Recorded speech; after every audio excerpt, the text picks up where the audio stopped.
Spoštovani bivši predsednik republike, gospod Borut Pahor, spoštovani rektor Nove univerze, profesor dr. Peter Jambrek, cenjeni kolegi, kolegice, spoštovani poslušalci, poslušalke. Dobrodošli na okrogli mizi, ki jo organizira Fakulteta za slovenske in mednarodne študije Nove univerze. Naslov Slovenci med slovanskim, germanskim in romanskim svetom.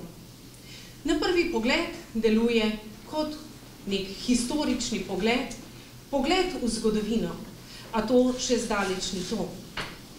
Preteklost je tista, po kateri se moramo ozirati za to, da bomo znali določiti poti in smeri v naši prihodnosti. Narod, ki ni zmožen reflektirati svoje zgodovine in preteklosti, jo ohranjati, se o njej spraševati, tudi nima prihodnosti, kakor drevo, ki, če se ne hrani iz svojih korenin, iz katerih izrašča, ne more ohranjati svojega življenja. In prav s tem namenom je bila organizirana današnja okrogla miza. Potem, ko smo Slovenci določili svoje geografske koordinate, pa vendarle moramo določevati znova in znova naše duhovne, politične, družbene koordinate.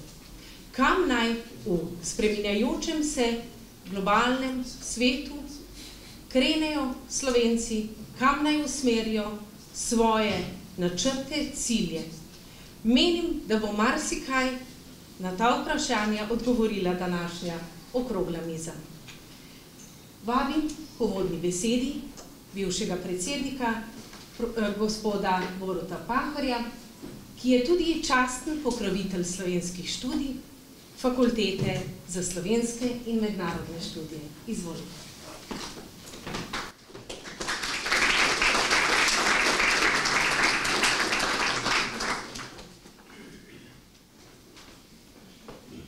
Visoki gostje, gospe in gospodje. Zahvaljujem se za vabilo in za to možnost, da vas uvodoma nagovorim. Pričemer naj takoj za iskreno skromnostjo rečem, da sem se bil naslova te okrogle mize ustrašil.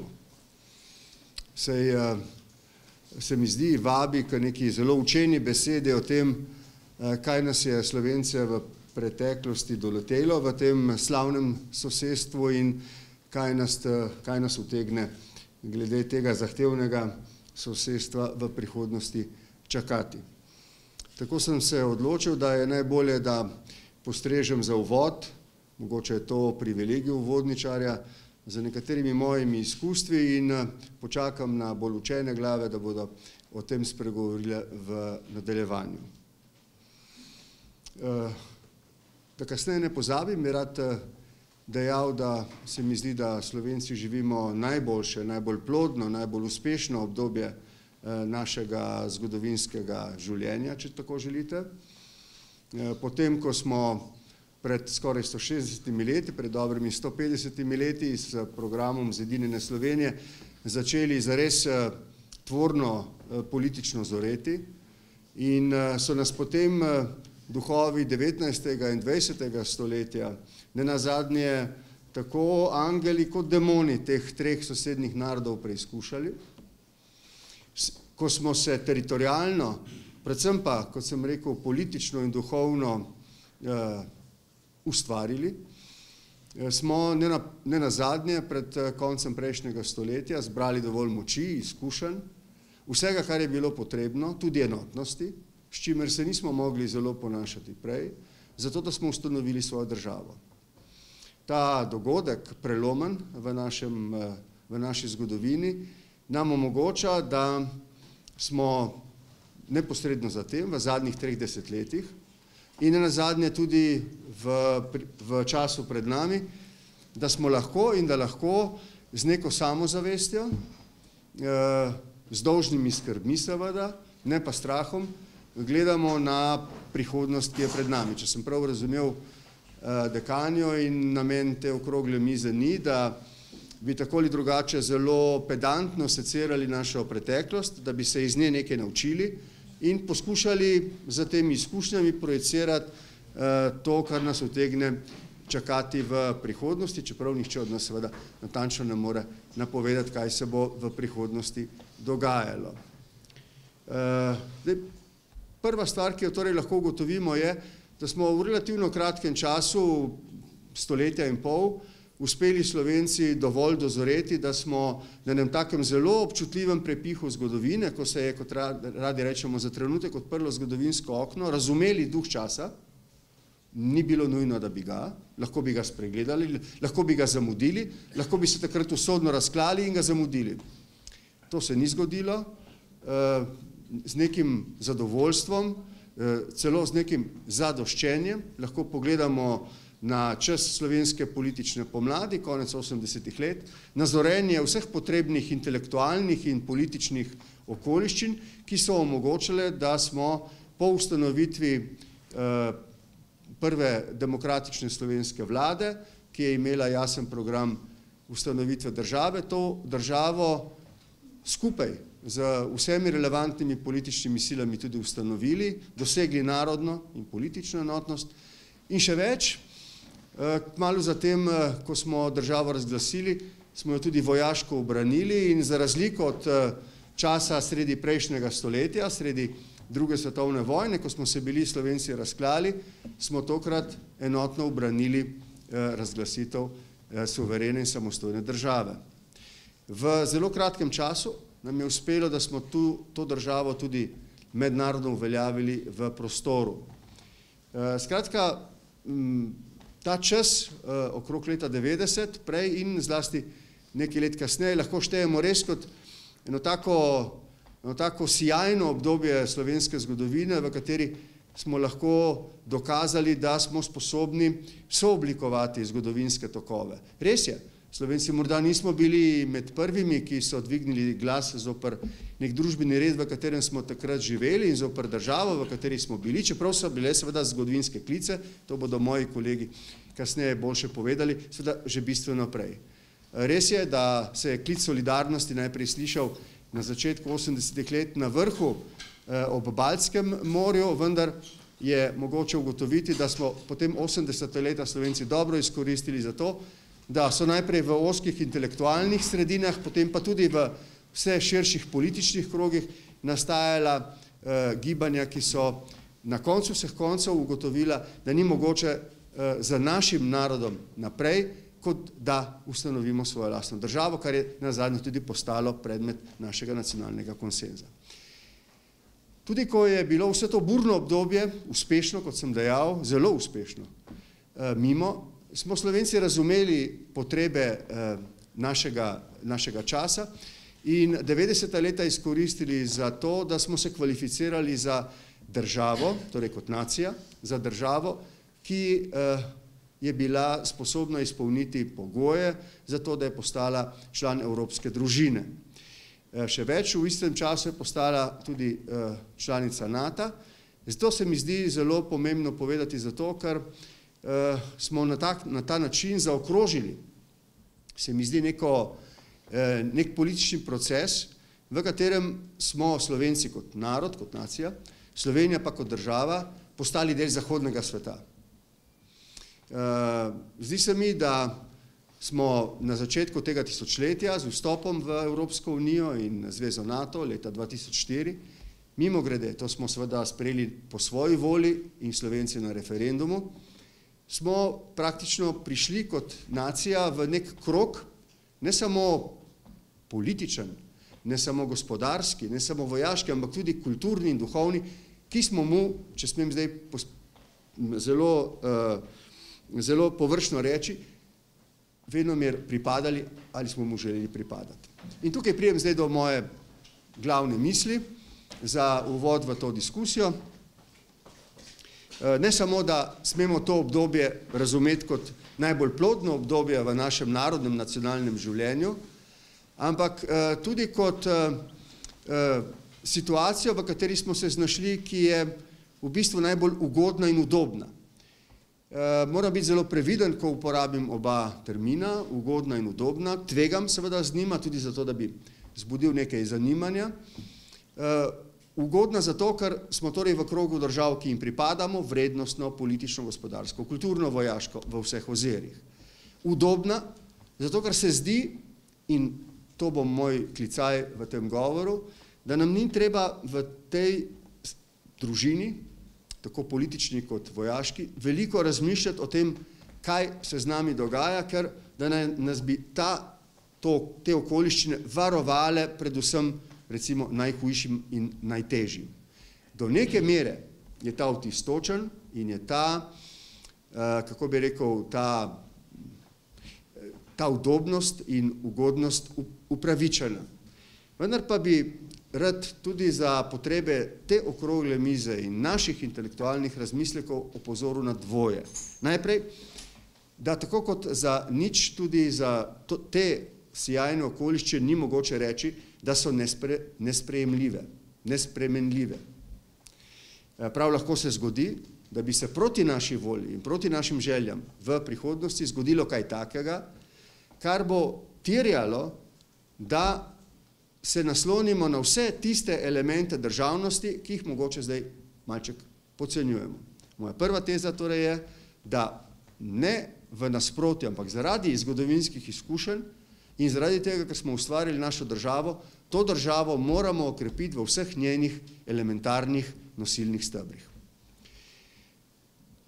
Tukaj govorim na stebre državnosti, kot seveda tudi recimo od vojske, policije, institucij, pa seveda demokracije in vsega, kar ta predstavlja. Hkrati pa moram, in to je moj drug poudarek, opozoriti na našo odgovornost, da če želimo kdaj, bodisi da bodo to terjale izjemne okoliščine ali pa ugodne okoliščine, tudi v nadaljevanju, v 21. in 22. stoletju, če bo ta Evropska unija ostala, se bo poglabljala, če se bo razvijala naprej. Kljub temu moramo mi graditi našo državljansko in narodno skupnost, nacionalno skupnost. Mislim, da se tako kot gradi nekaterih elementov državnosti danes, tudi gradni državljanske in narodne, nacionalne skupnosti posvečamo premalo. Nenazadnje moramo razumeti, da smo lahko vzpostavili državo v nekem trenutku zato, ker je bilo občutka za narodno skupnost ravno dovolj. Državljanska skupnost pa seveda zdaj po ustanovitvi naše države šele dobro nastaja. Za gradnjo te skupnosti je potreben dialog in ne morem, verjetno tako kot vi ne, mimo občutka, sem in tja, ne vedno upravičenega, da je tega dialoga malo. Če je zelo skop, je zelo neambiciozen. Naloga dialoga v vsaki skupnosti je, da ne omogoča samo izmenjave različnih mnenj, ampak da poskuša od tistih, ki v dialogu sodelujejo, poiskati tisto, kar, če gre za zelo različna mnenja, vendarle ta mnenja zbližuje in omogoča nastanek neke nove kvalitete v tem dialogu, nekega novega smiselnega kompromisa.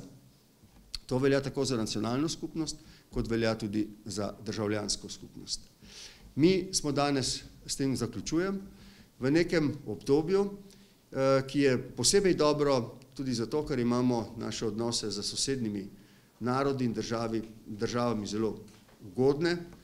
Morda bo kdo oporekal v tej oceni. Ocenjujem, da v zadnjih ali pa v 30 letih od ustanovitve naše države naprej nikoli v istem času nismo imeli z vsemi 4 državami tako dobrih odnosov, kot jih imamo danes.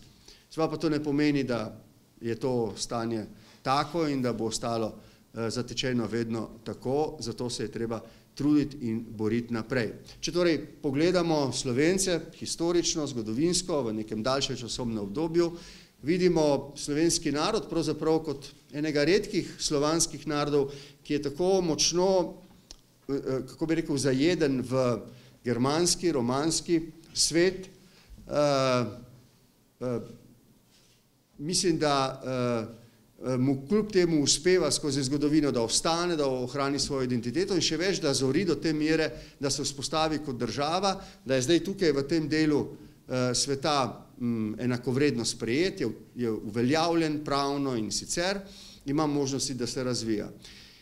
Na koncu ne rečem, da poleg tega klica k krepitvi te narodne oziroma nacionalne in državljanske skupnosti in ob klicu k krepitvi vseh elementov državnosti, obojega na nek način pogrešam, razumem, da se to lahko kdaj zgodi iz vrste razlogov, tudi zaradi tega občutka udobnosti in ugodnosti. Naj še enkrat rečem, da je potrebno gledati razvoj teh okoliščin tako dinamično. Ta Evropska unija, ta čudovita družina, v kateri smo, tudi NATO, kot ena vojaška in več politična organizacija, ki nam nudi varnost, ne more nikoli do konca odgovoriti na vprašanje, ki se ga moramo venomer zastavljati. Naše narodno, nacionalno vprašanje s tem, ko smo ustanovili državo, dobiva neko novo kvaliteto, ampak ni nikoli dokončno rešeno. Kam bodo šle stvari naprej? Je ta Evropska unija za nas ugodna, če je bolj poglobljena, ali nas ta poglobitev morda v naši identiteti, v naših stremljenjih, v naši suverenosti ovira? Moje osebno mnenje, vsaj si domišljam, bolj ali manj poznate, zdi se mi, da bolj kot je poglobljena ta Evropska unija, bolj kot je povezana, bolj kot je močna, tudi v globalnem smislu, bolj smo Slovenci na varnem. Kajti taka kot je, vsaj zaenkrat, nas ne ogroža v tem, da ne bi razvijali vse tisto, kar nas določa kot Slovence. Od jezika do kulture, vseh sort identitet. Ali bo pri tem ostalo? Ne vemo. Ali se moramo Slovenci s tem ukvarjati? Absolutno bolj kot se zdaj. Absolutno bolj kot se zdaj. Opozarjam na to udobnost in ugodnost, ki smo ji priča, ki nas do neke mere zavede, da se nam zdi, da je vse samoumevno. To se je zdelo tudi Slovencem še enkrat v kakšnih drugih tvorbah tako in so jih potem kako bi rekel, doletele zgodovinske preizkušnje, ki jim, kot rečeno, nismo bili vedno tako vzorno kos, kot smo jim bili konec 80-ih in v začetku 90-ih let. No, kljub temu naj sklenem ta uvod z nekim občutkom nekega optimizma, če želite. Zdi se mi, da se Slovenci iz zgodovine učimo. Vem, da sem za marsikoga rekel to v nasprotju z njegovim prepričanjem, češ da se iz zgodovine nič ne učimo. Mislim, da se, da zorimo. Sem in tja pa se mi zdi, pokažemo celo, da smo v nekih zelo zapletenih okoliščinah nekako bolj sposobni razumeti duh časa kot sicer in malček bolj ugodnih okoliščin, takih kot so zdaj, ne znamo pravzaprav dobro izkoristiti za to, da bi naredili neke korake, ki niso izsiljeni, kot rečeno, z okoliščinami, ki smo jih priča. Samo še zadnji stavek. Vojna v Ukrajini je nekaj, kar spreminja podobo Evrope. Mislim, da proizvaja neko novo delitev. Tudi ta delitev bo utemeljena na tem pripadanju ali odpadanju od demokratičnih vrednot, demokracije in vsega, kar ta demokracija tudi ponuja in proizvaja. Ta delitev bo znova zelo, kako bi rekel, otežkočila eno sijajno priložnost, ki jo sicer Evropa imela za to, da bi kot kontinent šla morda bolj skupaj naprej, kot se danes dogaja. Zlasti, mislim, tukaj v času po padcu Berlinskega zidu je ta optimizem bil, danes ga ni več. Ta delitev, ki bomo verjetno priča, to je moje mnenje, bo proizvedla tudi neke nove meje, ki so Sloveniji blizu, bolj blizu, kot bi si želeli, vendar pa še vedno od nas dovolj oddaljeni, da to ni direktna teritorialna nevarnost za našo samobitnost, vojaško ali drugačno suverenost. Kljub temu se mi zdi, da moramo Slovenci kot nacija, ki ima svojo državo, pokazati absolutno zrelost in ambicioznost, ne samo da znotraj tega sveta, zapletenega tudi za ukrajinsko vojno in njenimi posledicami, da znamo razumeti duh časa in videti, kako graditi naše mostove do drugih narodov in drugih držav tako, da bomo ohranili svoje posebnosti in hkrati gradili z njimi nek nov svet, neko novo Evropo, ki bo varna, mirna, stabilna, demokratična. To niso akademska vprašanja, so zahtevna politična vprašanja, ki se mi zdi, zdaj ta hip politika mogoče premalo posveča. Razumem, da je obremenjena s celo vrsto vsakodnevnih, aktualnih težav, ampak mogoče pa je tudi za voljo takih prizadevanj, kot jih pozdravljam tukaj na Novi univerzi, morda v nekoliko bolj intelektualnem okolju lažje videti, kam je mogoče iti in kam se velja odpraviti. Hvala za vašo pozornost.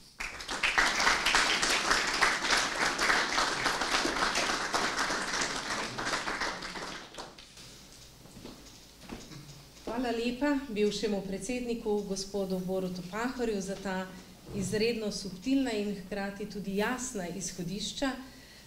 Dovolite prav lep pozdrav tudi današnjim sodelujočim na okrogli mizi in docentu, doktorju Dejanu Valentinčiču, tudi prodekanu Fakultete za slovenske in mednarodne študije, ki jih vabim k okrogli mizi. Izvolite.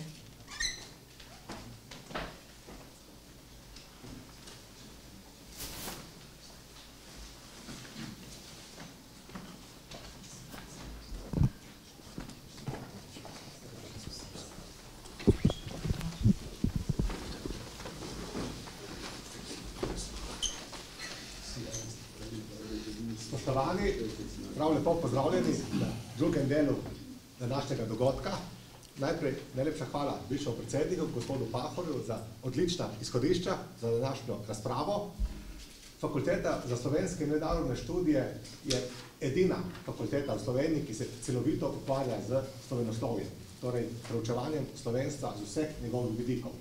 Zanimivo je, da smo v naši državi že leta in desetletja imeli različne študije, kot so nemške, ameriške, azijske, dejansko pa slovenskih študij ni bilo. In na tem področju Nova univerza zapolnjuje eno zelo pomembno vrzel. Danes imamo k sebi, lahko bi rekel, 4 paradne konje izmed akademskega zbora Fakultete slovenske mednarodne študije.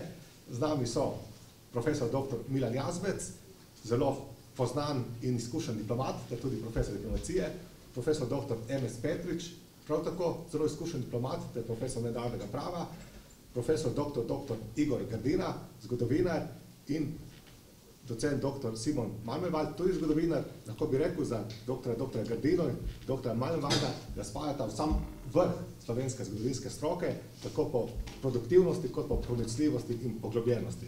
Tako da zagotovo se nam obeta zelo zanimiva in zelo poglobljena debata danes. Dr. Grdina, ne začnem najprej z vami. Profesor Pahor, predsednik Pahor, ki je tudi častni pokrovitelj slovenskih študij, nam je dal nekaj zelo dobrih iztočnic. Torej, kako smo Slovenci skozi stoletja izoblikovali svojo narodno zavest, ter nekako prišli do svoje države.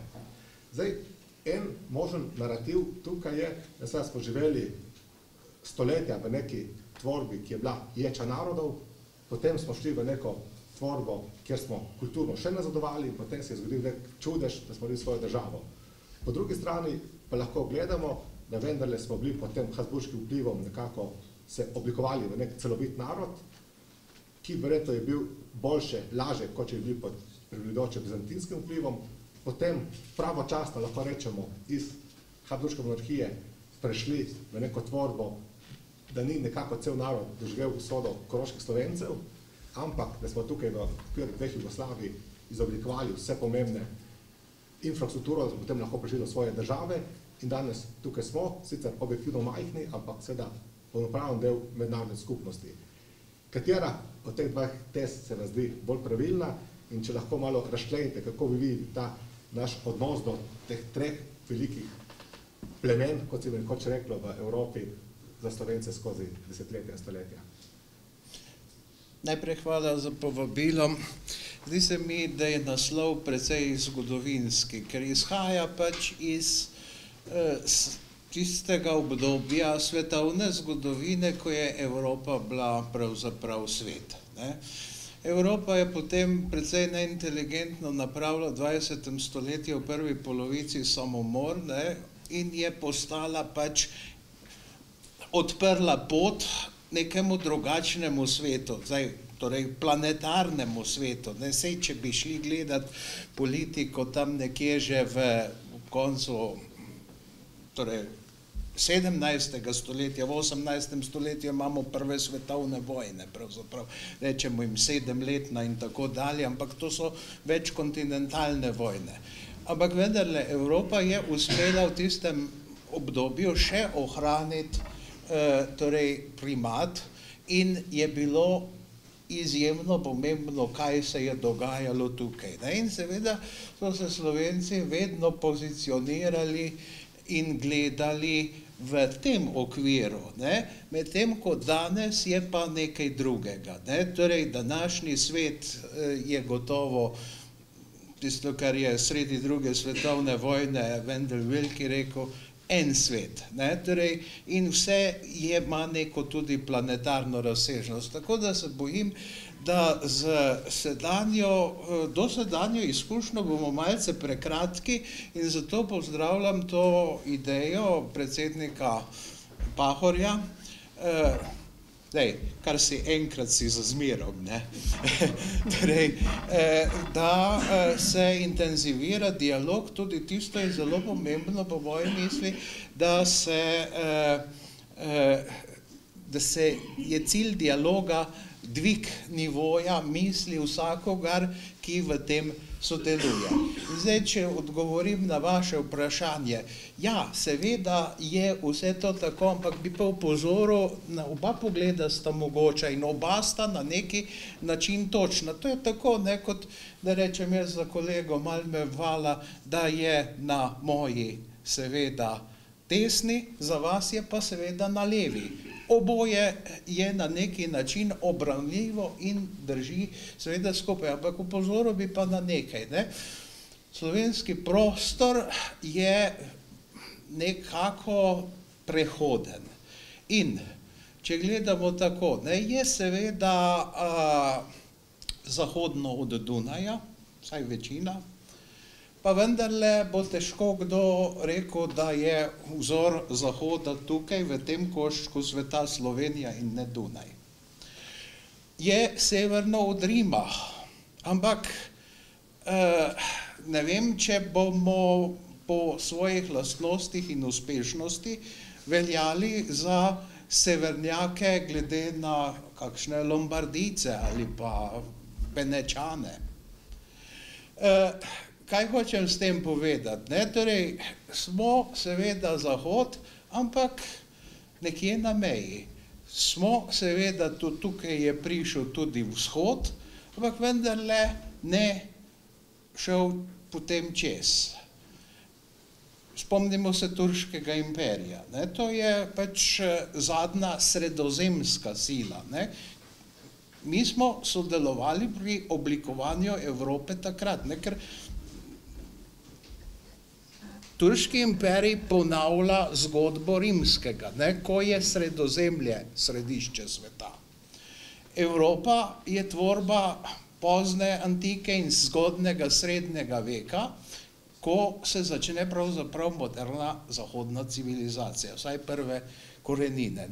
In zdaj, tukaj smo mi gotovo pri temeljih Evrope sodelovali s tem, da so pravzaprav je ta misel, da je tisto idealno središče tega dela sveta sredozemski prostor, pač tri celinje, medtem ko mi smo se odločili vendarle, ko smo se branili pred Turkom tako zelo odločno, da je tukaj ena drugačna pot.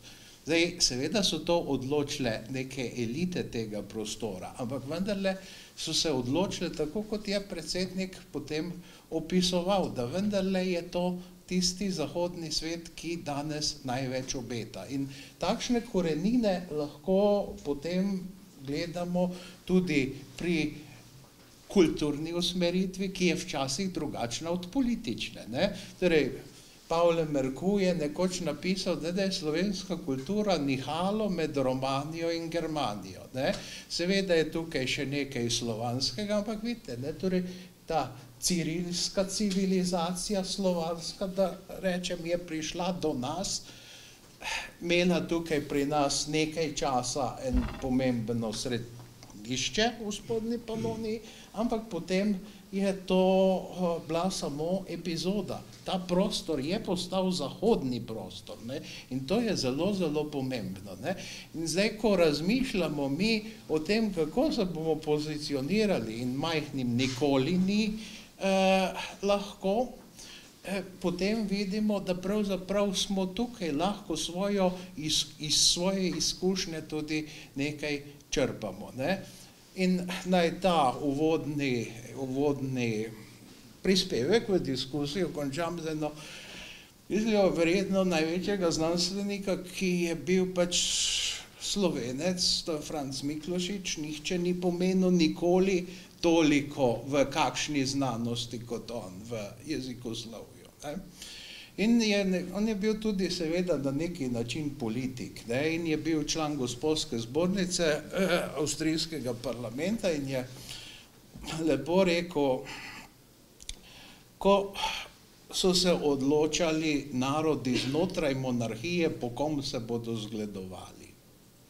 In je uporabil sicer res madžarski primer, da ne bi Slovanov v Avstriji zatolkel, ampak je povedal tako, ne? Ker torej Madžari so se hoteli osvoboditi nemškega vpliva in so se obračali k francoski kulturi. Vendar je rekel, da kakorkoli se to presajanje je lahko seveda tudi tvorno in uspešno, ampak vendarle tisto osrednje je pa prostor, v katerem si in sosedov si ne izbiraš sam. Zdaj je pa tako, ne? Tudi če vi stanujete ob železnici in če vas piskanje vlaka pač vznemirja, imate dve možnosti, ali da se začnete pritoževati kar naprej in kamorkoli, ali pa naredite vlak za svojega prijatelja. Ne? Oziroma pač, da vzamete na znanje situacijo. Ne? In imate potem tudi veliko večjo možnost. Ne? In zdaj seveda še morda nekaj, če je kultura sentimentalna, politika gotovo ni. In tisti, ki so prvi napravili svetovno politiko in jo na neki način izumili, torej se pravi Angleži, se vedno sklicujejo na Lorda Palmerstona, ki je rekel, Anglija nima prijateljev, Anglija ima interese. Mi se mogoče v politiki preveč zanašamo na prijatelje. In smo se tudi odločali velikokrat po tej liniji. Pa slovansko bratstvo, pa potem svetovna revolucija in še bi lahko naštevali. Ampak vendarle, tisto, kar je Slovence napravilo zdaj v tem položaju, kakršnem smo, so vendarle interesi. Razum. In to je pa tisto, kar je v zahodni civilizaciji pač specifično izpostavljeno. To je danes samo ena od civilizacij. Svet ni več dvopolaren, kot je bil pod letom 1945, ampak takrat je že bil svet važen, danes je svet drugačen. In bodimo pozorni na svojo zgodovinsko izkušnjo, da je lahko zgled, ampak naj bo tudi vedno svarilo. In ko gledamo še naš položaj, je pa še seveda nekaj, in to zlasti v naši umetnosti prihaja do izraza, da so tukaj pri nas možni spoji, ki drugje niso. Severa in juga, vzhoda in zahoda, in to je pa tudi naša primerjalna prednost. Mi zlahka razumemo druge. Veliko lažje kot kdorkoli vzhodno ali zahodno od nas, severno ali južno od nas. Najlepša hvala. Dr. Magnevald, profesor Grdina je omenil vašega tržaškega rojaka Pavla Merkurja, da je slovenski prostor nekako nihalka med romanskim in germanskim prostorom. Torej, vi prihajate iz Trsta, Kako bi opisali romanski vpliv na naš prostor skozi zgodovino in danes, torej, kje so naši interesi na pravem zahodu, kje so interesi italijanskega sveta in širška romanska proti nam? To je prva stvar, ki bi želel vprašati. Druga pa, ker se raziskovalno najbolj ukvarjate z slovanskim svetom, kaj pa slovensko pogledovanje proti slovanskemu svetu? Kdaj in zakaj so bili recimo Čehi naš vzor, kdaj Rusi, kdaj južni Slovani, kako se je to skozi čas spreminjalo? Prostor današnje Slovenije je zagotovo bil in je umeščen v srednjo Evropo. To je prostor, kot je bilo že nakazano, ki je na prepihu in hkrati na stičišču. Omogoča bojevanje med različnimi vplivi, po drugi strani pa tudi daje priložnost za sintezo in lažje razumevanje drugega. Eden od ključnih elementov na tej poti vpliva so seveda tudi romanski narodi, oziroma v našem primeru predvsem prostor severne Italije, na seveda zahodnem robu slovenskega ozemlja, in po mojem je ta romanski vpliv na Slovence deloval drugače kakor germanski. Slovenci že odkar obstajajo kot vsaj okvirno oblikovan narod v modernem pogledu, se pravi od sredine 19. stoletja, nikoli ni čutil tolikšnega občutja manj vrednosti ali potrebe po doseganju nekih visokih standardov v razmerju do Italijanov, kakor je to veljalo v razmerju do Avstrijcev oziroma Nemcev.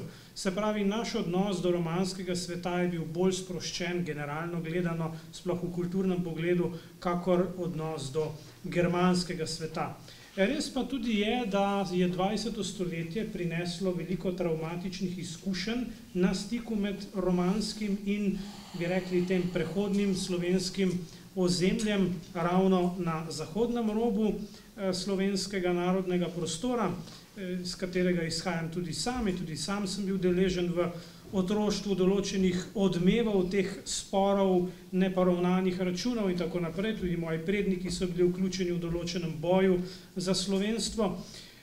Kakorkoli že, kljub temu pa romanski vpliv prinaša v ta naš prostor, v slovenski prostor, ponovno bom rekel neko sproščenost. Ampak druge vrste, ki je sproščenost odprte, iskrene razprave, sproščenost pogubnega nastopanja.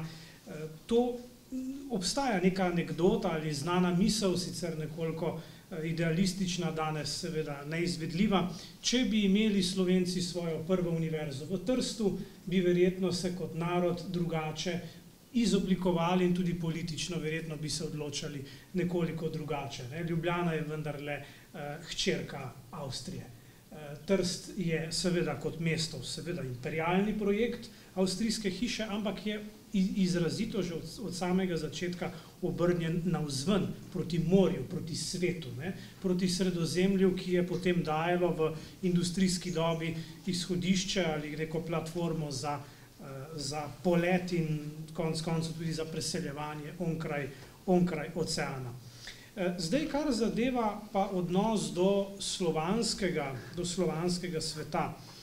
Slovenski jezik je eden od slovanskih jezikov, eden od južnoslovanskih jezikov, če smo specifični. Vemo tudi, da se je slovenski narod v modernem smislu v največji možni meri izoblikoval ravno okrog jezika. Jezik je tista nosilna točka naše moderne identitete. Ni pri vseh narodih tako. Danes že omenjeni Ukrajinci do nedavnega so lahko bili rusko govoreči ali ukrajinsko govoreči, pa so se imeli za Ukrajince. Takih primerov je veliko. Jezik ni vedno prvi nosilec narodne in kasneje nacionalne ali državljanske identitete. Recimo, v tem pogledu je vredno spomniti na to, da so brižinski spomeniki ne samo jezikoslovni začetek nečesa, kar kasneje imenujemo slovenski jezik, ampak so tudi eden prvih, če že ne prvi znani, ohranjeni zapis kakega slovanskega jezika v latinski pisavi, v pisavi zahodne kulture. Ne. Tukaj že na začetku, v tem literarno-jezikovnem pogledu, je na delu nek spoj med različnimi elementi, ne, zahodnim in slovanskim ali vzhodnim, če hočemo.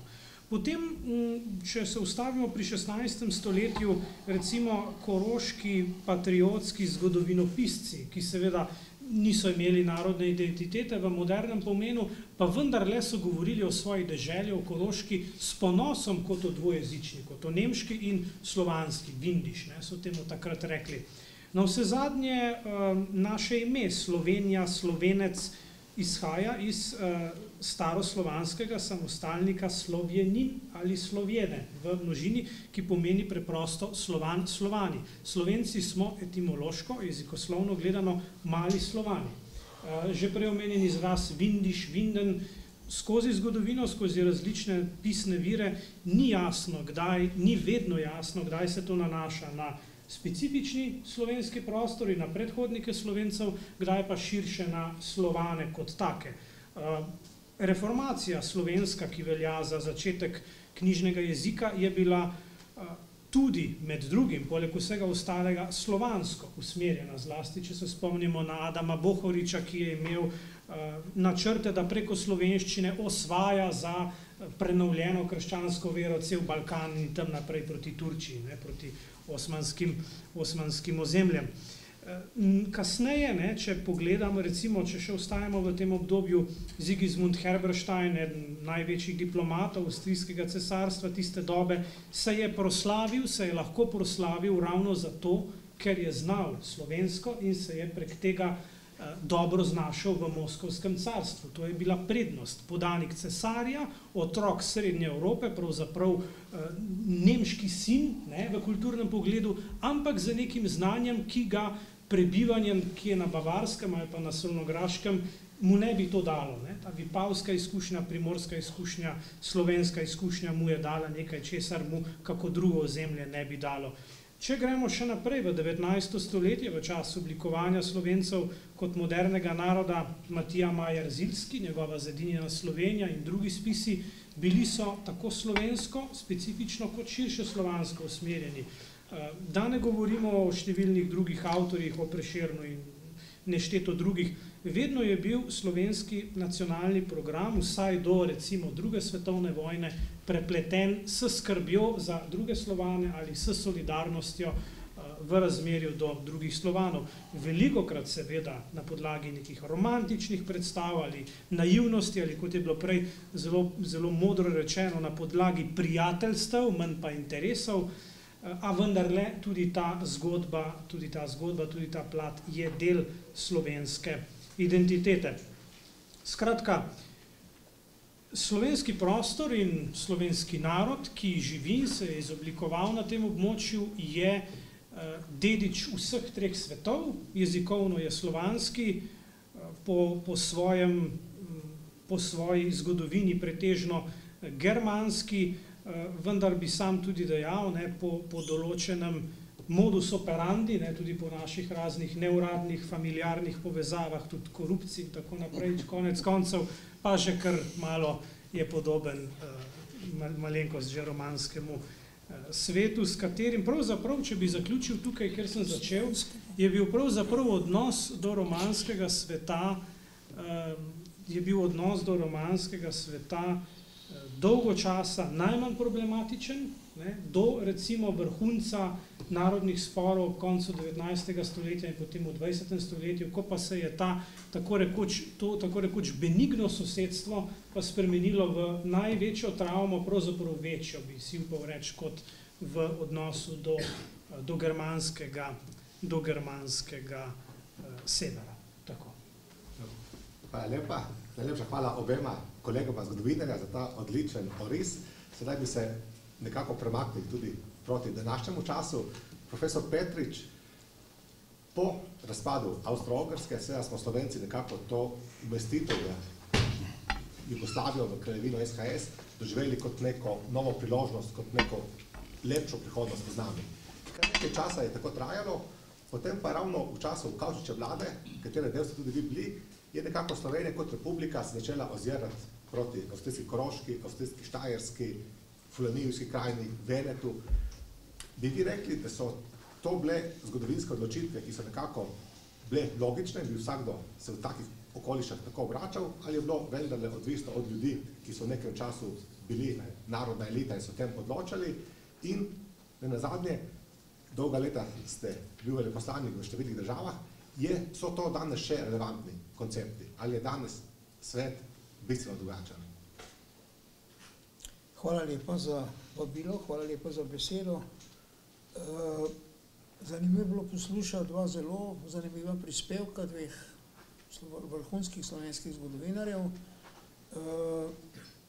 Ne bom se sam spuščal v zgodovino, čeprav historija magistra vite, brez poznavanja zgodovinskih korenin kateregakoli problema, težko resno o tem razpravljaš. Takole mogoče kot eno tako provokacijo rekel, danes poslušam, pogosto berem o debatah, kateri trenutek je bil najbolj pomemben, osamosvojitev ali kakšna stvar tudi pred tem in tako naprej.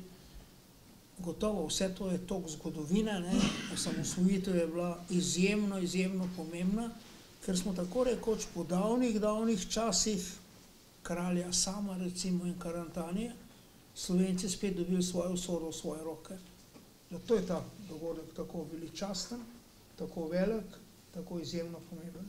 Vedno od tam leta 1800, Franki in tako naprej, ko so prišli v ta prostor, pred njimi Bavarci, pa tako rekoč do pred 30 let, vedno je imel pomembno, če ne odločujočo vlogo v naši usodi, v naših pogledih, v naših videnjih, nekdo nad nami. Zato je to res tako veličastno, to pravim tudi malo v kontekstu teh debat, tak muzej pa onako muzej in tako naprej. In v tem kontekstu bom še nekaj rekel, druga mala provokacija. Ko recimo o teh stvarih razmišljamo, je gledanost današnjega stališča, današnjega sveta in bodočega sveta, ki postaja multipolaren, to je dejstvo, prihajajo novi centri moči, utemeljeni na drugih civilizacijskih izhodiščih, kot je naše, in ko razmišljamo o našem bodočem mestu, pa če pogledamo nazaj v zgodovino, zelo pomemben trenutek je bil, in to vam pravi nekdo, ki ni veren človek, trenutek, ko smo sprejeli krščanstvo. Takrat smo stopili v zahodni svet. Takrat smo sprejeli tiste vrednote, ki izhajajo iz Mojzesove tablice in tako naprej. Od takrat smo del Zahoda, smo del te civilizacije. Bili so izzivi taki in drugačni, v dveh, treh bom rekel besedo, ampak ko gledamo naprej, verjamem, da je mesto Slovenije v bodočih izzivih, ki prihajajo. Oblikuje se nekakšna civilizacija, ker človekove pravice niso posebej pomembne, utemeljena je na 3000 letih njihove lastnega civilizacijskega razvoja, tam kakšna pravna vladavina prava, pravna država in tako naprej, to so mogoče bolj neke dekoracije in tako naprej, ampak tam se koncentrira velika moč in veliko bogastvo. In mnogi posnemalci se pojavljajo širom sveta in se tukaj zastavlja vprašanje, kako se bomo mi gibali v bodočem. Jaz verjamem, da je pravzaprav pot, po kateri bomo šli, vztrajanje na tej naši civilizacijski poti, zahodne civilizaciji, katere del smo postali recimo pred 1500 leti in delili njeno usodo. No, zdaj, ko gledamo, še to bom rekel, kot nekakšna refleksija na res sejajne predstavitve tukaj in tudi seveda sejavni izziv, o čemer bom pa pod konce rekel par besed našega predsednika, Boža Pahorja. Izzivi so bili seveda raznorazni, bogatenja so bila velika tudi, hkratno so se oplajali in tako naprej. Velik izziv je bil germanizacija. romanizacije po italijanščine, razen nekako v zadnjem obdobju, pravzaprav tu smo držali neko ravnotežje, neko mejo in tako naprej. Od časov ta tekma je bila prisotna tukaj vse skozi, Oglej, Salzburg, zahod, sever, ampak zelo velik izziv, ki ga ne smemo pozabiti, ki je pa povezan z nekakšnimi panslovanskimi pričakovanji, da tako rečem, ilirizem. Ilirizem. Če ne bi naši predniki, med njimi France Prešeren, Čop in drugi številni, v določenem trenutku v 19. stoletju rekli Vrazu in drugim jasen ne, vprašanje, kje bi mi danes bili. In zanimiva paralela, večkrat se omenja, da je ena od pobud za slovenski odločnejši pristop k osamosvojitvi bila tudi tista politika skupnih jeder. Vi ste mladi, se tega ne spominjate, jaz to poznam. Skupna jedra je bil nek poizkus, pravzaprav, ustvariti nekakšno integrirano jugoslovanstvo, tudi preko izobraževalnega sistema, preko raznih drugih stvari. In ko sem jaz davno nekoč napisal en članek v vprašanja naših dni, provokativno sem ga napisal, spopadal sem se z neko tezo, da je treba negovati jugoslovanstvo. Treba je delati koprodukcijske filme, treba je imeti mešane ansamble, mešane koncerte. Edino ni bilo rečeno, da so potrebne mešane poroke, pa te so bile tudi tako nekako videne. To je bil zelo velik izziv za našo identiteto in tudi, če hočete, za našo zahodno obarvanost. No, zdaj pa pustim to ob strani. Ko sem ta članek napisal, me je moj direktor Inštituta za narodna vprašanja tisti čas rekel, če boš ti te takele članke pisal, bo oba v zaporu. In mislim, da je imel prav. Tako samo vidim same mlade obraze, tisti časi so bili malce drugačni od današnjih. Zdaj pa, ko pogledam v bodočnost, jaz mislim, da bogatili smo se, tudi ogrožalo nas je marsikaj, postali smo to, kar smo. Mesto nekega naroda, človeški skupnosti, določajo realna dejstva, geografski položaj, stopna razvitosti in tako naprej, zgodovina, preteklost, kako smo se oblikovali in formirali, prvo. Drugo, interesi, v katerih je, in pravzaprav še posebej naj izpostavim zgodovina. Izhajajoč iz vseh teh treh ključnih elementov, ni nobenega dvoma, da smo Slovenci danes narod, v pravem in polnem pomenu besede, da smo po svoji duši na nek način srednje Evropejci, da smo del zahodnega sveta, da so tudi naši interesi predvsem v tem delu sveta, gotovo tudi širše, ampak tisti najbolj vitalni so v tem delu, smo torej del te zahodne civilizacije. To naše mesto smo potrdili za vstopom v EU, smo potrdili za vstopom v NATO in mislim, da je to neko dejstvo, ki ga velja slej ko prej ohranjati.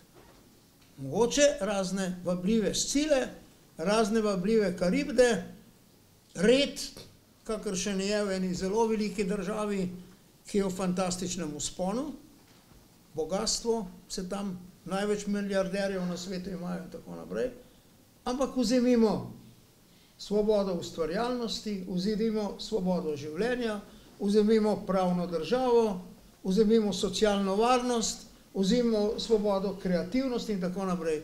Še vedno številka ena, ta naš zahodni svet, v katerem imamo svoje mesto. Prej sem rekel, tudi interesi vplivajo na to, kakšna je pozicija. Mi imamo seveda tudi interese v širšem svetu, ne samo znotraj tega EU, Srednja Evropa in tako naprej. To je predvsem naš jugovzhod. Tu imamo interese, tu smo pravzaprav bili tudi v času Jugoslavije nekakšen tujek v marsikaterem pogledu. To so seveda tudi naši interesi v širšem svetu, na drugih kontinentih, ampak to so interesi.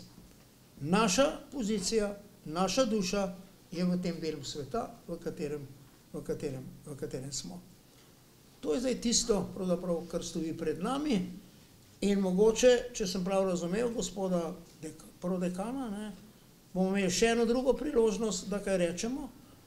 Dve priložnosti se bo jaz mogoče na tej točki počasi zaustavil in bi mogoče še kakšno misel prihranil za potem. Ampak v tem svojem govorenju sem hotel pravzaprav dati nekak poudarek predvsem tistemu, kar bom še enkrat ponovil, tisto, kar pa tako kot nikoli v zgodovini definira naš položaj, je to, da je naša usoda v naših rokah.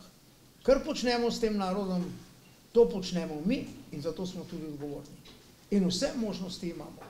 In ne samo možnosti, tudi zgodovinsko odgovornost pred bodočimi generacijami. Čakali smo skoraj 2000 let, 1500 let, na to priložnost, da sami odločamo o svoji usodi, da sami urejamo svoje stvari. V tem kontekstu smo zanimivi, čestitam fakulteti teli novi, da se ukvarja za slovenistiko v najširšem smislu in želel bi, da bi ta projekt zaživel,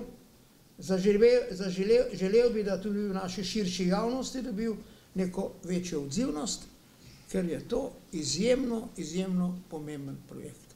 In vesel sem, da vidim pravzaprav tukaj med vami mlada lica,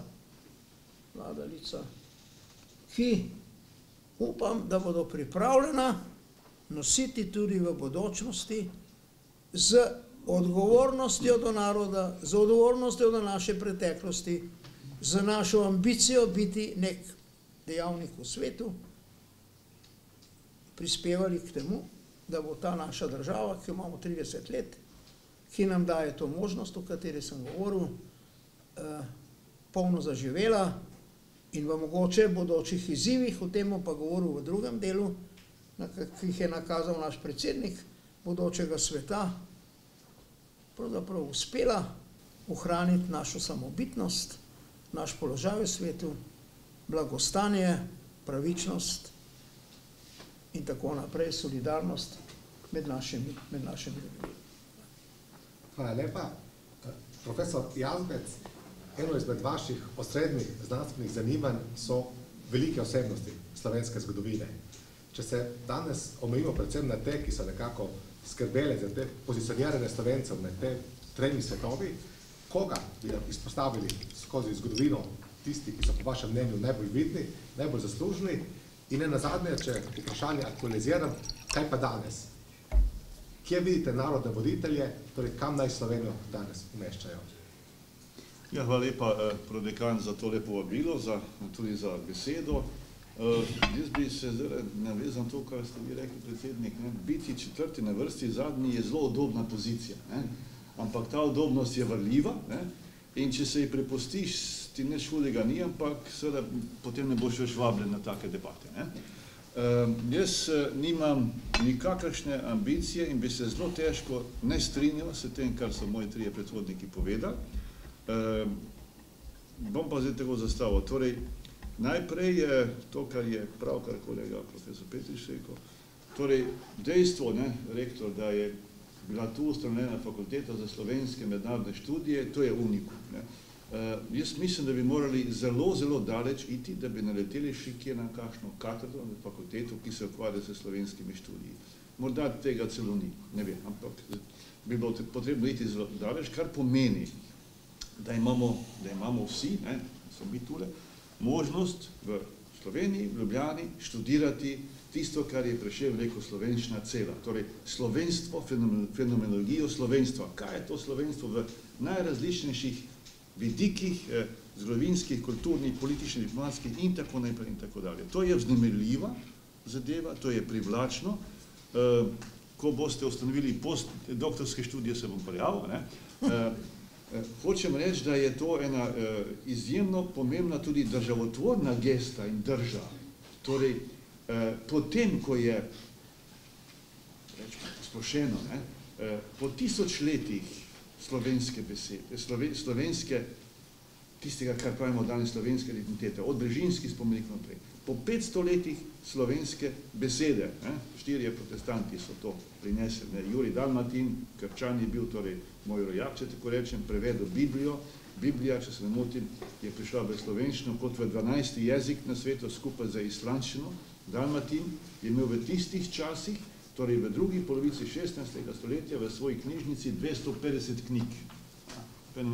Približno tretjino besed za prevod Biblije moral sam ustvariti, ker jih ni bilo. In če grem naprej v tej zgodovinski perspektivi, mislim, da ta zgodovinska perspektiva je pomembna za to, da se dosežek slovenstva pred 30 leti jasno vidi, torej ustanovitev slovenske države, samostojnost in tako naprej, v tistem času, ki se za letnico 1989 poimenuje kot čudežno leto, annus mirabilis, torej revolucija brez revolucije, nek popolnoma nov zgodovinski pojav in po 3, če tako rečem, narekovaj majskih deklaracijah, Edinina Slovenija, potem Koroščeva majska deklaracija, deklaracija, ki je Tone Pavček prebral na Kongresnem trgu, torej v 3. gradu, v 3. je slovenstvo uspelo. Zakaj? Zaradi jasne politične vizije in programa, zaradi operativne sposobnosti in pa zaradi naklonjenih mednarodnih okoliščin. Torej, to je zdaj razlog. To bi se zlahka ne zgodilo, kot ste bi rekli. To bi se zlahka ne zgodilo. Pred tednom dni smo tole imeli v avli, je imel kolega profesor Dimitrij Rupel predstavitev svoje knjige Pomen osamosvojitve in v uvodu se sprašuje, kaj bi se zgodilo, če bi ne bilo tako. Če bi ne bilo tako. Torej, na eni strani našteva primere, ki so se zgodili in so šli v prid in se hkrati sprašuje v smislu alternativne zgodovine, kaj bi bilo, če bi se tako ne zgodilo. Torej, in seveda z tega vidika je študij slovenoslovja, slovenščine cele, neka posebna fenomenologija. Jaz bi morda celo predlagal, dekanja, čestitam, malo ste prišli, da bi naredili serijo nekih debat, diskusij, v kateri bi morda tudi bodoči študenti, kjer bi se pogovarjali o tem, kaj to je. Zato, da bi po 30 letih plus se pogovarjali o tem, kako zdaj se Slovenija v naslednjih 30 letih. Voditelji ste rekli, torej, jaz mislim, da je slovenska izkušnja iz tega trikotnika, to je en tak trikotnik z enakimi stranicami, slovanstvo, germanstvo, romanstvo, to se lahko obrača vsem tja, znotraj en krog in to smo mi Slovenci. In seveda, ta krog je hkrati udobno, hkrati je utesnjen, hkrati je na nekem prepihu in skozi neke žuli, ki se ta trikotnik giblje. Mislim, da je bil to skozi zgodovino vzeto en primež, poln nasproti, napetosti, tudi konfliktov, sporov, spopadov, ampak s tistim, kar se je zgodilo pred 30 leti in potem še posebej, prihodnje leto bo 20 let, odkar je Sloveniji uspel, s tem rečem, integracijski čudež, članstvo v NATO in EU, kronološko vzeto, ampak ne samo to, Slovenija je leta 2004 vstopila kot samozavesten, suveren, pripravljen, usposobljen dejavnik v evropski integracijski proces, v tisto, kar dela Evropo in s tem Zahod, kot je rekel profesor kolega Petrič, najbolj privlačno. Produkcija vrednot, demokracija, tržno gospodarstvo, človekove pravice, sproščenost, samobitnost in tako naprej. To je tisto, kamor je Slovenija vstopila pred 20 leti in to mora zdaj biti za naprej navdih in dajati pogum. Pred 70-60 leti se je pojavila knjiga premislekov, trpkih, vendar pogumnih, z naslovom Strah in pogum. Danes lahko za tega govorimo o navdihu in pogumu. Seveda, 4 protestanti so velike avtoritete, težko bi rekel voditelji, pa velike avtoritete. Slišali, omenili že bil Žiga Herberstein, ki je, bi rekel, prvi poklicni diplomat slovenskega rodu. Nekateri so bili že prej, pa on je bil prvi poklicni, on je ponesel ta občutek slovenstva v svet, po Evropi, v carsko Rusijo in pravi v uvodu k svojim moskovskim beležkam, zato, ker sem znal slovensko, sem se lažje naučil rusko, sem razumel in tako dalje. Naprej, približno v istem času Hallerstein, astronom iz Mengša, povabljen je bil na kitajski dvor. Povabljen je bil zato, da je tam podučeval matematiko in astronomijo. Nekje sem bral, verjetno bo to res, kolega bosta bolj vedela, da je dobil drugi najvišji položaj v cesarstvu zaradi svoje usposobljenosti. Drugi nemški kancler od leta 1890 do 1895, ki je nasledil Bismarcka, Georg Leon von Caprivi, kočevski Nemec, ampak otrok, ki se je počutil slovenskega, njegov biograf je to večkrat zapisal, da je imel jasno to noto slovenstva v sebi. Pred 100 leti, še mičkim več, se je slovenstvo znašlo na robu preživetja, oziroma na robu izginotja, tako rekoč. Predvsem zaradi, v fizičnem smislu, Soške fronte, kjer se je zgodilo tisto, kar je Prešern napisal v uvodu k Krstu pri Savici. Vprašanje je, kaj bi bilo, če ne bi takrat nek anonimni srbski general Borojević, ki je vodil obrambni načrt monarhije, prestavil mejo obrambno linijo Zdrave na Sočo. To je omogočilo, da se je slovenstvo v minulem stoletju, kljub temu, da je šlo skozi primež 3 največjih avtoritarnih ideologij, da je obstalo, se razvilo in šlo naprej. To je v prvi Jugoslaviji v veliki meri seveda zasluga Korošca, jasno, v vseh vladah, enkrat celo je bil predsednik vlade. V obdobju druge Jugoslavije so stvari že bolj kompleksne, zato, ker so tudi mednarodne okoliščine postale drugačne. Seveda, takoj po koncu druge svetovne vojne, prizadevanje za zahodno mejo, za Trst, v tistem času je bil podpredsednik jugoslovanske vlade in pa zunanji minister Kardelj in skupina slovenskih diplomatov okoli njega, ki so si tu zelo veliko prizadevali, zato govorim o pomenu, da je voditelj bi težko rekel Kavčič, zagotovo izstopajoč v tem smislu, zagotovo, in potem imamo prehod iz bivše Jugoslavije, bivše države v novo državo. Ta prehod v nekem smislu poseblja prvi slovenski predsednik Kučan, ampak še bolj za njim Drnovšek, Janez Drnovšek, desetletje vladavine, govorimo o voditeljih, in potem sočasno s tem integracijskim čudežem se zgodita dve reči, torej odhod predsednika Kučana se scene, predsednik Drnovšek umre in potem imamo neko obdobje 20 let, v katerih bi zdaj jaz, tako pač moram reči, ne glede na to zasedbo tu, sta dva politika, ki sta v slovenskem prostoru lahko voditelja, prepustim debato, ali sta nista, ampak lahko sta, to sta seveda predsednik Pahor. Če druga ne, je statistika popolnoma na vaši strani, pa je še marsikaj druga. In seveda, gospod Janša, to sta dva politika z najdaljšo kilometrino do sedaj. Sem dal v nek kontekst. Mislim, da je drugo, če bi se še k temu kaj več dodalo, bi bilo izven tiste neke oske optike kot take. Seveda je pa potrebno to študirati, o tem razmišljati, premišljevati in se predvsem spraševati, kaj naprej. To je pomembno. To je pomembno. Zdaj morda, kljub temu, ministra vprašam, pa dodajam germanski, slovanski, romanski svet. Dva poudarka. Osebnostni in pa, bi rekel, nek strateški. V času Annus Mirabilis, ko je ta čude se zgodilo leta 1989, je seveda Slovenija bila v nekem procesu, France Bučar je napisal za eno mojo knjigo in članek, dinamika in dialektika nastajanja slovenske države in diplomacije. Nismo imeli diplomacije, ker ni bilo države, država pa ne moreš imeti, če nimaš diplomacije. France Bučar opisuje ta proces in v tem procesu je bilo nekaj predstavnikov teh treh narodnostnih skupnosti, ki so Sloveniji zelo pomagali.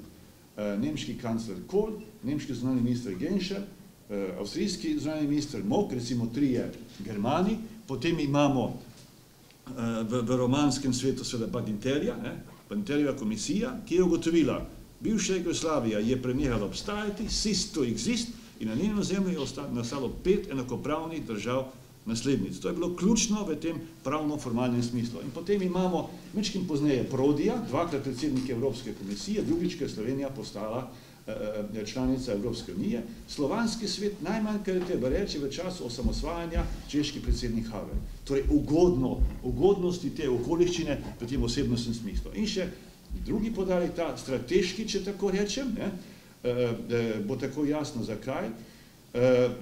Slovenija je ena redkih držav, morda celo edina, doma to premalo šteje, ampak bo pričel čas, ko bo to razumljeno, ki ima strateška partnerstva. To mi je zelo dobro vedeti. Torej, 3. marec 2011 podpiše predsednik vlade gospod Pahor v Ankari s sedanjim predsednikom vlade Erdoganom, sedanjim, poznejšim oba predsednika, strateško partnerstvo. 3. marec. 7. marec isti predsednik vlade podpiše v Parizu s predsednikom Sarkozyjem. In 28. avgusta istega leta s kanclerko, nemško kanclerko Merkel v Ljubljani. Torej, Slovenija je tu vzpostavila nek mehanizem, ki bi lahko v sinergiji tega trikotnika, s to recimo balkansko-turško komponento, imel neke teme, aktivnosti, projekte, procese za igranje v evropski politiki. Tega praktično ni bilo. Pač ni bilo, takšni so bili časi.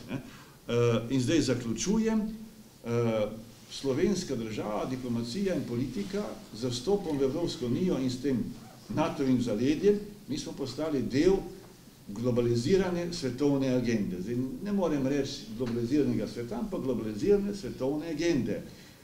Ni je teme v današnji mednarodni skupnosti, o kateri se slovenski predstavniki enkrat na mesec v različnih odborih v Bruslju ne bi o tem pogovarjali.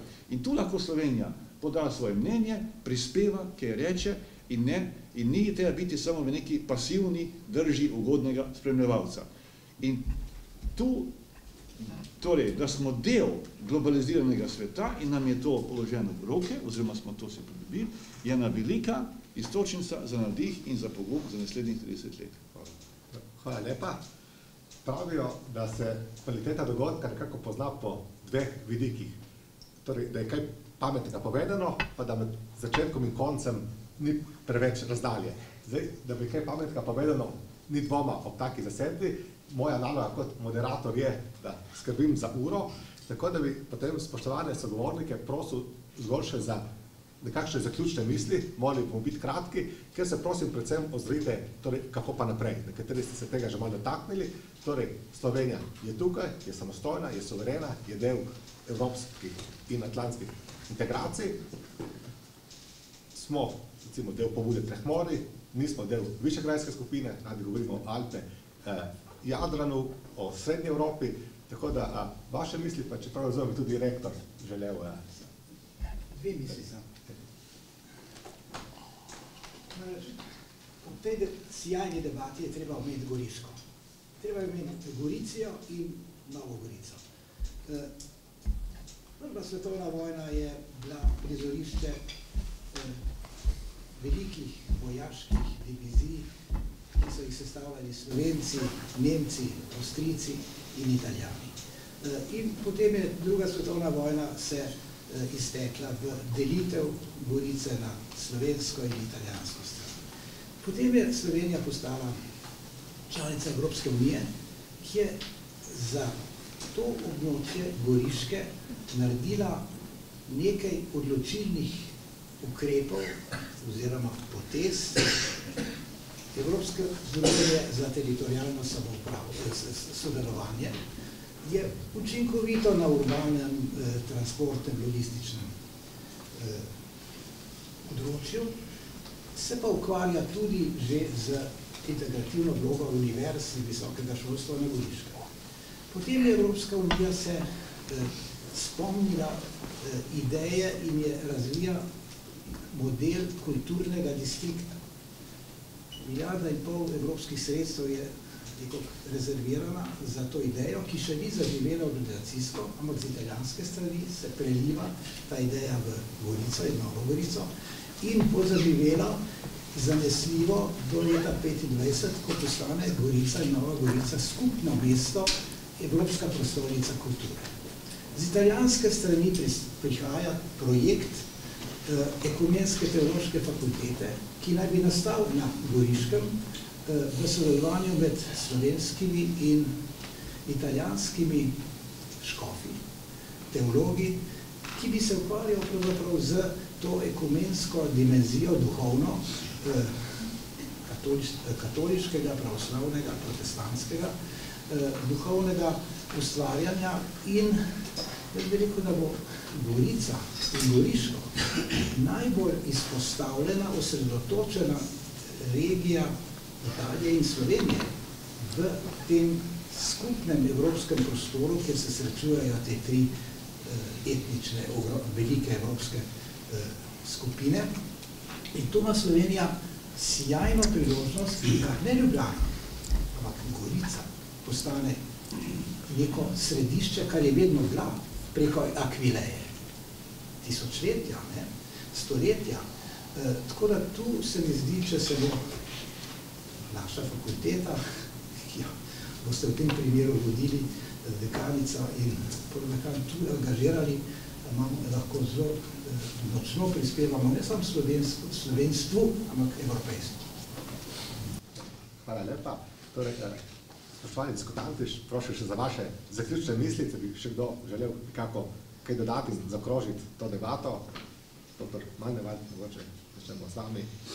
Ja, mislim, da v sedanjem času lahko Slovenija izkoristi svojo majhnost v pozitivnem smislu in sicer s tem, da neobremenjeno pristopa k vsem trem velikim kulturno-geografskim blokom v Evropi, germanskemu, romanskemu in slovanskemu. Povsod lahko najdemo tako prijatelje, kakor tudi interese.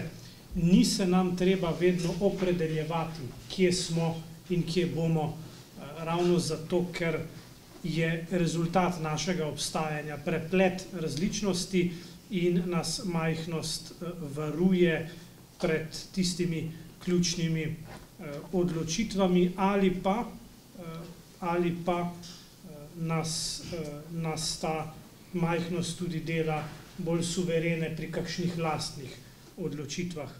To je prvi del zaključne misli. Drugi del zaključne misli pa je, da bo prostor sedanje Slovenije vedno zanimiv, tako za prijatelje kot za interesente, tudi takrat, ko morda, tega ne vemo, morda, tudi takrat, ko morda Slovenije in Slovencev več ne bo. Prostor bo vedno aktualen. Hvala lepa, profesor Grdina. Možete vsake bolj optimistični mislimi. Torej, pisatelj Lois Kraiger je rekel, da je v politiki pesimizem zločin, torej hudodelstvo. Jaz pa nisem politik.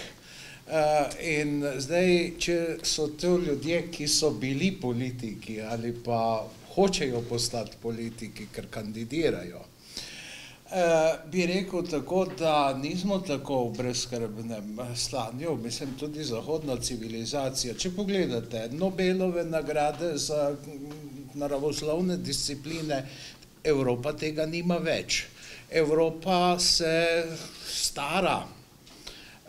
Potem seveda nekako, tu smo pač sami takšni, ali brez las ali pa sivo lasi. Torej, ampak Kitajska bo imela enak problem zelo kmalu in njen trenutek v svetovni zgodovini morda ne bo tako zelo dolg, kakor se zdi na prvi pogled. Na nas je pa, da razmišljamo o teh stvareh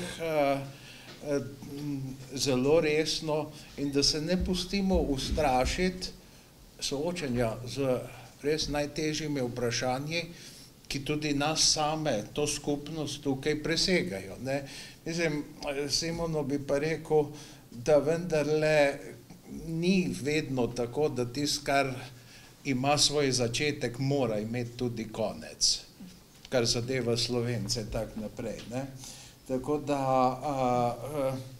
neustrašno je treba iti naprej in seveda res takoj izzivu pogledati v oči, pa ne sam problem preimenovati v izziv, pa potem zgleda vse da.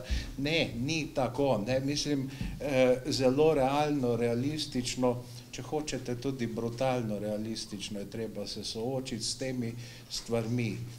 In če kdo reče, da smo premajhni za to, za kakšno resno debato, ali ne vem, zakaj, kar naprej smo bili premajhni, pa se pa vedno izkazali, da nismo bili premajhni. Gre za to, da je tista bistvena razlika med malenkostnim in majhnim. In malenkostni pač ne smemo biti. Hvala. Profesor Petrič.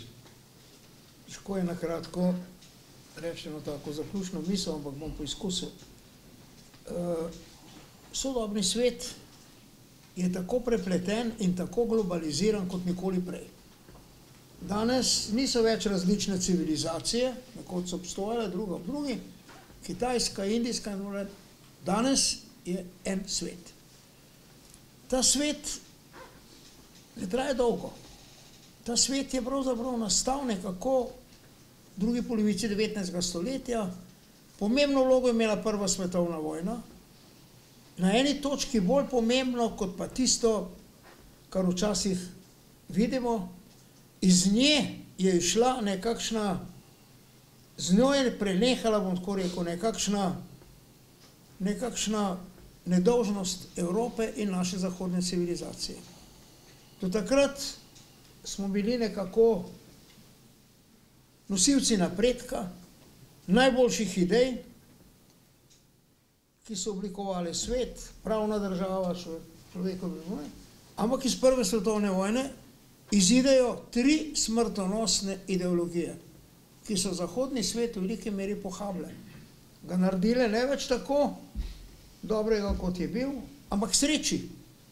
Druga svetovna vojna, porast nacizma, porast fašizma, padec Berlinskega zidu, konec, recimo, določene variante komunizma in tako naprej.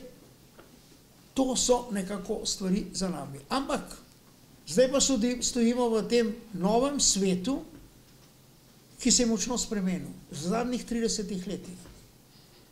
Paradigma Združenih narodov se vedno bolj kaže kot zelo problematična. Primeri. Vojna, kriza v Siriji, Združeni narodi, kje pa so? Ukrajina, kje pa so Združeni narodi? In tako naprej.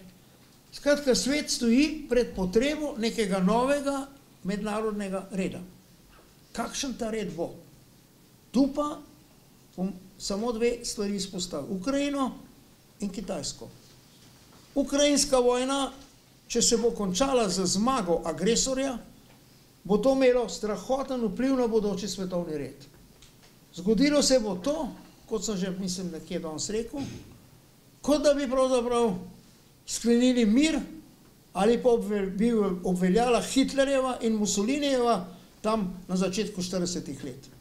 To bi bil svet agresije, nasilja, prevlade močnih in tako naprej, vsega tistega, kar smo tudi na notranje politične liniji lahko priča, se dogaja v Ruski federaciji.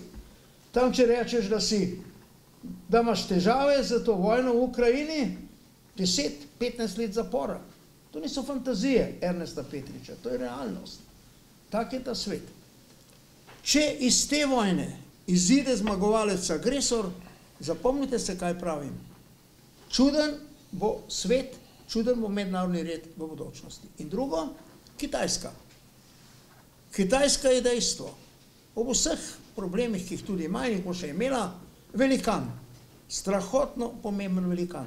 Za lastno civilizacijo, z lastno kulturo, z mnogimi posnemalci po svetu, z nekaterimi v dobrem, treba je zagotoviti red, tudi mi bi radi bili bogati, Afrika in tako naprej, jugovzhodna Azija, nekateri pa tudi, to je nek sistem, ki omogoča pravzaprav, da nek avtoritaren sistem dobro funkcionira. Pozabimo na človekove pravice. Kako bo šla ta Kitajska, ne bom prerokoval, ampak rekel bom tole. V svoji zgodovini nikoli, 3000 letih, ni bilo v ospredju človek, njegova svoboda in tako naprej, ampak podaništvo. Podaništvo in red.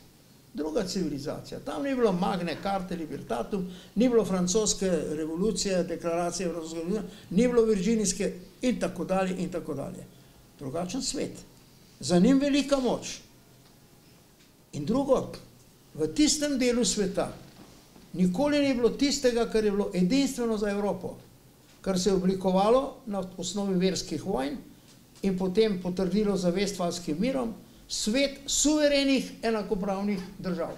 Pluralen svet, več suverenih enakopravnih držav.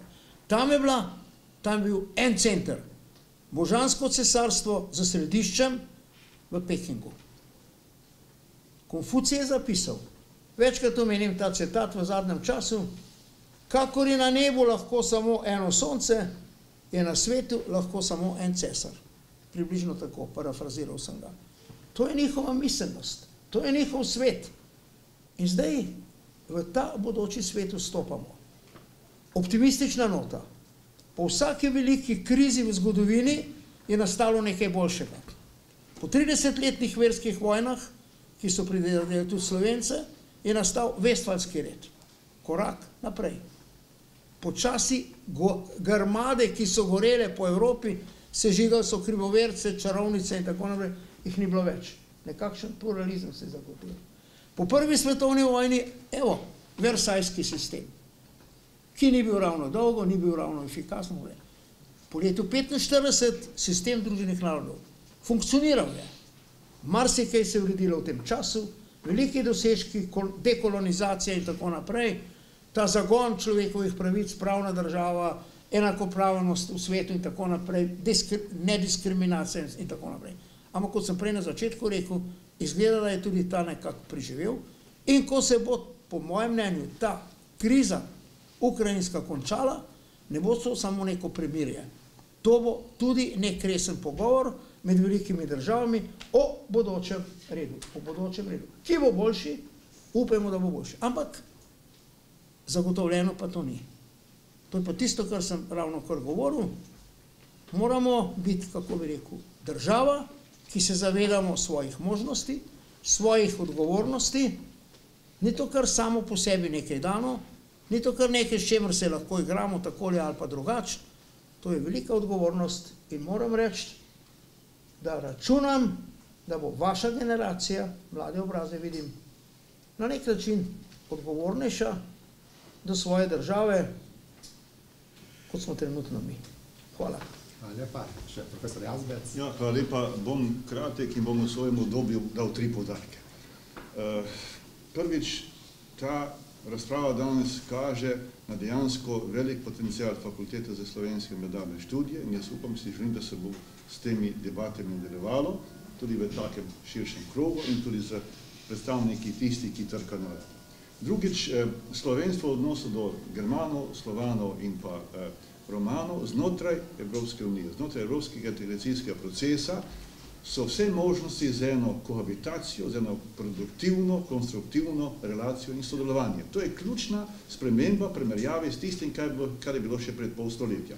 To je zelo pomembno za našo nadaljnjo usodo in razvoj. In tretjič, mene osebno veseli, ko, vsaj tak je moj vtis, v slovenski javnosti opažam vedno manj razprav v smislu ene trpeče poze, kot je na koncu krsta pri Savici, ko pravi pesnik: domov Bogomila šla je k očetu, nikoli več se nista videli na svetu. Iz tega se je neko trpljenje, neko hrepenenje, neko negativno obračanje samemu sebi in intelektualni premislek na tej fakulteti bo lahko prispeval k temu, da bo v takih naših premišljevanjih veliko več enega realnega optimizma, zavzetosti in navdika. Najlepša hvala. Hvala lepa vsem 4 razpravljavcem. Posebej hvala bivši predsednik, gospod Pahor, za vašo udeležbo in predvsem za vaše zelo tehtne besede. Hvala tudi vsem, ki so se te zelo zanimive debate udeležili. Sedaj pa, preden zaključim, sam še nekaj tehničnih detajlov. Torej, vsi ste prav lepo povabljeni na kratko pogostitev, kjer se lahko še v neformalnem vzdušju izmenjamo nekaj besed. Potem študentje, ki poslušate predmet Mednarodna skupnost in mednarodni odnosi v tej predavalnici, nadaljujete čez približno 15 minut. Vsi ostali pa ste, kdo utegne, vabljeni tudi v predvierje, kjer čez 25 minut ob 18:30 v okviru Fakultete slovenske in mednarodne študije odpiramo razstavo Jasmine Danovski. V okviru fakultete namreč deluje tudi galerija in danes smo oba dogodka združili. Sedaj pa zaključna beseda gospa dekanja. Rekla bi samo iskrena hvala, seveda najprej bivšemu predsedniku Republike, gospodu Borutu Pahorju, s prošnjo, da boste še mnogokrat na takih imenitnih debatah med nami in seveda s tako jasnimi stališči in nagovori za tako prihodnost Slovenije, kot seveda našega intelektualnega duha in narodne zavesti. Hvala lepa. In hvala tudi vsem današnjim gostom. Verjamem, da bi lahko povedali še marsikaj. Žal smo nekako bili omejeni z uro, vsekakor pa obljubljamo, da bomo te debate nadaljevali in morda tudi izdali knjižne publikacije in jih predstavljali po Sloveniji, ker se mi zdi, da je tudi to poslanstvo Fakultete za slovenske in mednarodne študije in vseh vas. Hvala lepa.